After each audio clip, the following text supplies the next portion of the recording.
Ready to turn Zillow's treasure trove of property info into your own powerful real estate analysis tool?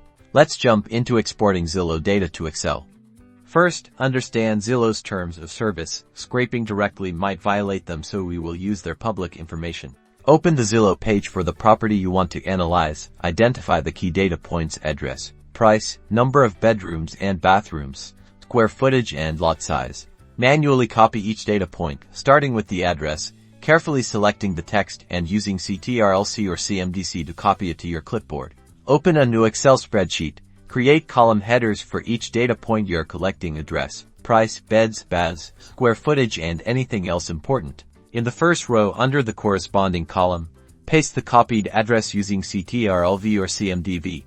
Repeat steps 3 through 6 for the price, beds, baths, square footage, and any other relevant information for this property, and then repeat all steps for each property you wish to analyze. With your data in Excel, you can now sort, filter, and analyze property trends to gain valuable insights and make informed real estate decisions. Don't forget to save your spreadsheet.